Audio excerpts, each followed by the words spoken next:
পৃথিবী শেষ হয়ে যাওয়ার 10 বছর পেরিয়ে গেছে। এখন খুব অল্প সংখ্যক মানুষই বেঁচে আছে। একদিন জ্যাক জঙ্গলে শৌচ করছিল। হঠাৎ সে দূর থেকে একটি মানুষের দলকে তার দিকে আসতে দেখল। এই ধ্বংসপ্রাপ্ত পৃথিবীতে হঠাৎ দেখা হওয়া মানুষগুলো প্রায়ই বিপজ্জনক হয়। বিপদ বুঝে সে তাড়াতাড়ি প্যান্ট তুলে দৌড়ে নিজের ছোট কাঠের কেবিনে পৌঁছে যায়। ভেতরে তার সঙ্গী দাড়িওয়ালা এক লোক এবং তার অসুস্থ বোন ছিল। হাঁক দিয়ে উকি দিয়ে বোঝা গেল লোকগুলো সরাসরি তাদের লুকানোর জায়গার দিকেই আসছে। দাড়িওয়ালা লোকটি সঙ্গে সঙ্গে জিনিসপত্র গোছাতে শুরু করল এবং 3 জন পেছনের দরজা দিয়ে বেরিয়ে গেল। কিন্তু বোন এতটাই অসুস্থ ছিল যে সে হাঁটতেই পারছিল না। শত্রুরা দ্রুত কাছে চলে আসছিল। তখন দাড়িওয়ালা লোকটি শৌচাগারের গর্তের ঢাকনা খুলে ভাই বোনকে সেখানে লুকিয়ে দিল এবং নিজে একা শত্রুদের ঠেকাতে বেরিয়ে গেল। কিছুক্ষণ সে সাহসিকতার সঙ্গে লড়াই করল, কিন্তু শেষ পর্যন্ত শত্রুরা তাকে ধরে নির্মমভাবে হত্যা করল। গর্তে লুকিয়ে থাকা ভাই বোন সব দেখছিল। এরপর দলের নেতা জ্যাকের ব্যাগ তুলে নেয় এবং ভেতরে ওষুধ দেখে সঙ্গে সঙ্গে নিজের কাছে রেখে দেয়, যেটাই ছিল তার বোনের শেষ আশা। অনেকক্ষণ পর যখন শত্রুরা চলে যায়, তারা গর্ত থেকে বেরিয়ে আসে। বোনের অবস্থা আরও খারাপ হয়ে গেছে। জ্যাক এক মুহূর্তের জন্য ভাবল তাকে এই কষ্ট থেকে মুক্তি দেবে, কিন্তু তা করতে পারল না। সে বোনকে পানি খাইয়ে কেবিনে লুকিয়ে রেখে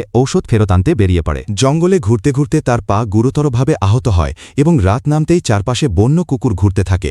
জ্যাক নিভে যাওয়া আগুন আবার জ্বালিয়ে সারা রাত জ্বলন্ত কাঠ ঘুরিয়ে কুকুরগুলোকে দূরে রাখে এবং কোনোভাবে সকাল পর্যন্ত বেঁচে থাকে। তার মনে শুধু অসুস্থ বোনের কথাই ঘুরতে থাকে, সেটাই তাকে এগিয়ে যাওয়ার শক্তি দেয়। পথে সে একটি পুরনো তাঁবু খুঁজে পায়, যেখানে একটি শুকনো কঙ্কাল পড়েছিল। তবে ব্যাগে সে ম্যাচ, মরচে ধরা ছুরি এবং একটি সিটি পায়। সেগুলো পকেটে রেখে সে এগিয়ে যায় এবং শীঘ্রই সেই ভয়ঙ্কর দলের ক্যাম্পে পৌঁছে যায়। সুযোগ বুঝে সে চুপি চুপি ভেতরে ঢোকে ওষুধ খুঁজতে থাকে, কিন্তু ব্যাগটি খালি ছিল। ঠিক তখনই একজন ফিরে আসে এবং বাধ্য হয়ে সে তাকে আক্রমণ করে। বন্ধুরা, ভিডিওটা ভালো লাগলে চ্যানেলটা সাবস্ক্রাইব করে দাও। কিছুক্ষণ পর বাকিরাও ফিরে আসে। জ্যাক সব লুকিয়ে দেখতে থাকে এবং দেখে তারা একটি ছোট ছেলেকে ধরে এনেছে এবং তাকে খাওয়ার প্রস্তুতি নিচ্ছে। সুযোগ পেয়ে সে চুপিসারে ছেলেটির দড়ি কেটে দেয় এবং সে পালিয়ে যায়। সেই বিশৃঙ্খলার মধ্যে জ্যাক একটি বন্ধ কাঠের বাক্স দেখতে পায় এবং সন্দেহ করে ওষুধ সেখানে লুকানো আছে। সারা রাত লুকিয়ে থাকার পর সকালে সে ধীরে ধীরে নেতার গলা থেকে চাবি খুলে নিয়ে বাক্সটি খুলে সব ওষুধ নিয়ে পালিয়ে যায়। দলটি সঙ্গে সঙ্গে তার পিছু নেয় এবং জঙ্গলে ভয়ঙ্কর ধাওয়া শুরু হয়, কিন্তু জ্যাক কোনোভাবে তাদের ফাঁকি দিয়ে বেঁচে যায়। কিছুক্ষণ পর তারা তাকে ধরে ফেলে বেঁধে আগুন জ্বালাতে শুরু করে। স্পষ্ট ছিল